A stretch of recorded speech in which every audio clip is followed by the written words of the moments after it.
সর্বনাশ হয়ে গেছে। ওই বদমাস লোকটা আমার মেয়েকে একটুও ছাড়েনি। এখানে যত সব ফালতু লোকের আনাগোনা। আমি ওকে বলেছিলাম যে সন্ধ্যে 6টার পর ওদিকে একদম যাবি না। সন্ধ্যেবেলায় চুপ খাওয়ার নাম করে এখানে এলো আর মালিক আমার মেয়ের ইজ্জত নিয়ে নিল।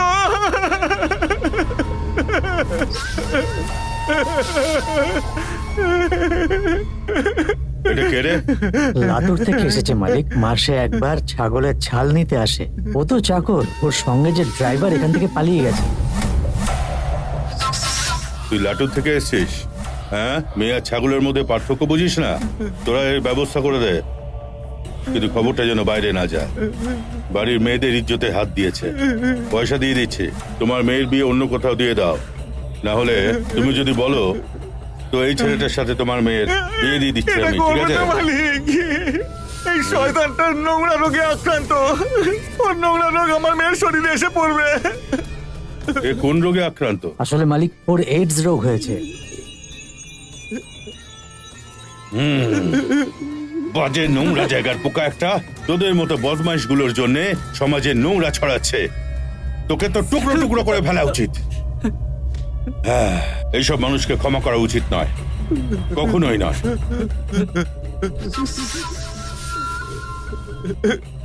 তুমি এটা রাখো ভাই, আমার খুবই খারাপ লাগছে। তবে তুমি একদম হাল ছেড়ো না। ভগবান আছেন, তোমাকে বেশি কষ্ট দেবেন না। বাইরে থেকে আমাদের জীবন তো খুব সুন্দর দেখতে লাগে, কিন্তু ভেতর থেকে নোংরায় ভর্তি থাকে। একে বাইরে ছেড়ে আয়, তা না হলে এই গোটা শহরকে নোংরা করে দেবে।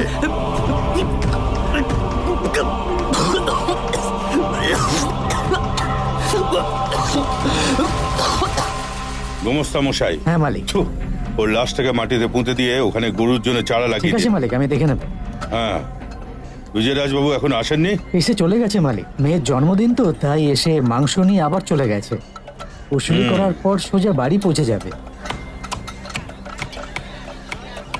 এই কেমন কিমা বানাচ্ছিস তুই? চল আমি দেখাচ্ছি। আরে এটা কি দাদা, করছিস? তুমি কেন করছো? জল না মেরে তুই কিমা বানাচ্ছিস? আগে ছুরি ধরাটা তো শেখ। প্রত্যেকটা কাজের নিজস্ব একটা ধরন থাকে, গাধা কোথাকার।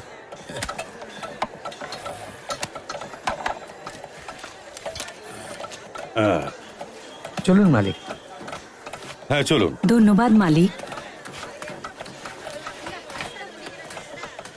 এই নে, প্রথমে কাজ করতে শেখ। গোমাস্তা বাবু, হ্যাঁ মালিক। এখন আমি বাড়ি যাচ্ছি। ঠিক আছে। তাড়াতাড়ি বাচ্চাটার নাম রাখো না, বলো না বাবা। মডার্ন কেমন লাগবে? খুব ভালো। এটা তো বলো, এটা ছাগল না মেয়ে ছাগল? আরে শোনো কথা, এইভাবে কি করে নাম রাখতে যাচ্ছ? ওটা ছেলে না মেয়ে ছাগল আগে সেটা তো জেনে নাও। হাসছো কেন? আমার ছাগলটার নাম রাখো না। মা লক্ষ্মী, চলো, আমি এর নাম রাখছি রাজকুমার। আরে হাট, এটা কোনো মানুষের বাচ্চা নাকি যে এর নাম রেখে দেবে রাজকুমার? তোমরা সবাই বসে বসে শুধু মজা করছো। পিসি, সোনিয়া পিসি।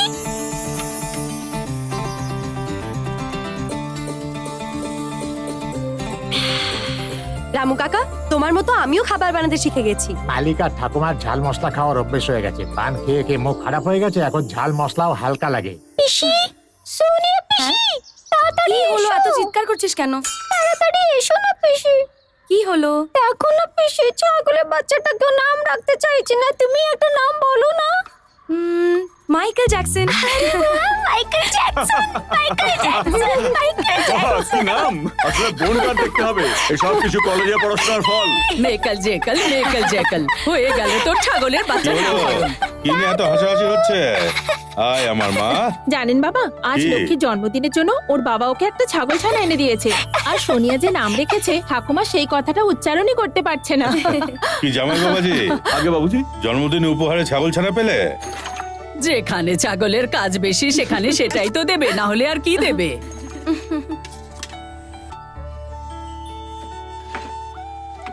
জামাই বাবা, বাকি লোকেদের ওদের ভাগ দিয়ে দিয়েছো?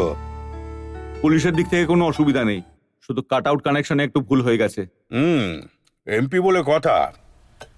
কি বলছে ও? আমরা খাসির চামড়া যে ব্যবসা করি তাতে ওদের প্রফিট আর নিজেদের মতো করে ব্যবসা করার কথা বলছিল। পয়সা নিতে বারণ করেছে ও। এই কথা। ওই লোকটা আসলে এরকমই বৌদি, কিন্তু আমাদের ছেড়ে যাবেটা কোথায়?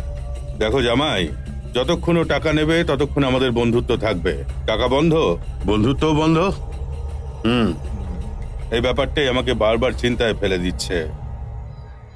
বস, সোজা হয়ে বস। কি হলো ঠাকুমা, কুনালকে দেখতে পাচ্ছি না? ও একটা পাগল ছেলে। এই শহরে তোর ভাই আর ওর বাবা লোককে বকে ধমকে কাজ করায়, আর ও বিভিন্ন শহরে গিয়ে গিয়ে কাজ বাড়িয়ে তবে আসে। কি হলো, সকাল সকাল মাথা খারাপ করছিস? ঠিক আছে বল, ওই ছেলেটা কোথা থেকে আসে?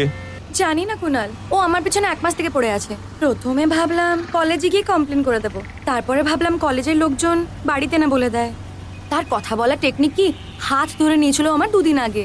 ও তোর হাত ধরে নিয়েছে? এই কথা তুই এর আগে আমাকে বলিসনি কেন?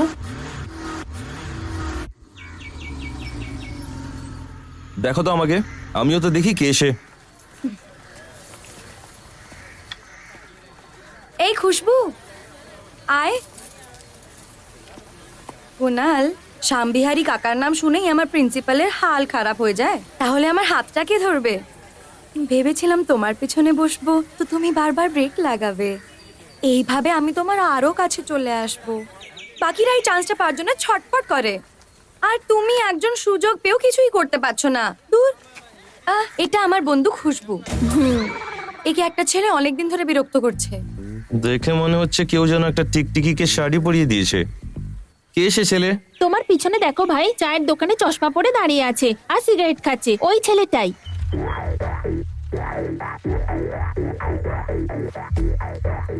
ওই, আরে এখানে আয়। আমি হ্যাঁ,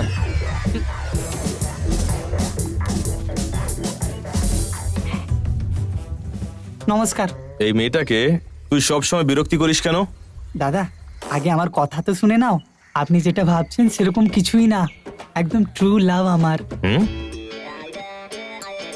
এই মেয়েটাকে আমি 5 বছর ধরে ভালোবাসছি জানো দাদা, কিন্তু এই মেয়েটা আমাকে কখনো উত্তর দেয়নি, এই জন্য হাত ধরে নিয়েছিলাম। কোন কলেজে পড়িস আমি তুই? আর্টস কলেজে পড়ি। ওটা তো খুব বড় একটা কলেজ। হ্যাঁ, সত্যি সত্যি একে ভালোবাসিস তুই? হ্যাঁ দাদা, আমি যদি একে না পাই তাহলে আমি সত্যি মরে যাবো দাদা।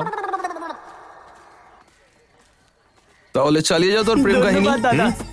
এই দাঁড়াও আমার প্রেমিকা, দাঁড়াও। কুনাল, এটা কি করলে তুমি? আরে ছাড় না, যেমন তোর বন্ধুকে দেখতে তেমনই পেয়ে গেছে সে। বেচারা 5 বছর ধরে দাঁড়িয়ে আছে। কলেজের লাভ স্টোরিতে আমি কোনো গুন্ডা হতে চাই না। আমি যখন কলেজে পড়তাম তখন আমি এইসব আরে করিনি। এটা রাখো না নিজের কাছে, আরে ধরো না। তোমাকে এটাই বলার জন্য ডেকেছিলাম আমি। চল যা এখন এখান থেকে, লোকেদের পঞ্চায়েতি বন্ধ কর আর পড়তে যা। যা। আমাকে বোঝাতে এসেছে। বাবা, বাবা, তোমার সাথে আমার একটা দরকারি কথা আছে। আমি সোনিয়ার প্রফেসর। আমি তোমার ব্যাপারে আর তোমার বাবার ব্যাপারে অনেক কিছু শুনেছিলাম। একটা দরকারি কাজে তোমার সাথে বাড়িতে দেখা করতে চাইছিলাম। ঠিক আছে স্যার, বলুন কি সমস্যা আছে? অন্য কেউ জানলে আমার উপর থুতু ফেলবে। ইচ্ছে ছিল একটা নিজের ঘর বানাবো, যা কিছু টাকা ছিল তা দিয়ে ঘর বানালাম। ঘরটা তাড়াতাড়ি বানানোর জন্য আমি বাজার থেকে 10% সুদে 12 লাখ টাকা উঠিয়েছি। সুদ দিতে আমার কোনো সমস্যা নেই, কিন্তু ওরা পরের দিন থেকেই আমাকে বিরক্ত করার জন্য চলে আসে। আর যখনই ওরা আসে তখন আমার বউকে দেখে ওরা ওর সাথে অভদ্র ব্যবহারও করে। কি বলছেন স্যার? ওরা আপনার ঘরে এসে আপনার সম্মানের উপর হাত দিচ্ছে আর আপনি তাকে মারার জায়গায়? কি করব বাবা, নেতার গুন্ডাদের বিরুদ্ধে কে দাঁড়াবে? পুলিশের কাছে গেলে জানি না কি হবে। আশেপাশের লোকেরা জানতে পারে, তার আগে তোমাকে কিছু করতে হবে বাবা। স্যার, আপনি চিন্তা করবেন না, আমি এই সমস্যা মিটিয়ে দেবো। কাল সকালবেলা ঠিক 10টায় আপনি ওকে ওর এগ্রিমেন্ট পেপার নিয়ে আপনার বাড়িতে আসতে বলুন। ঠিক আছে বাবা।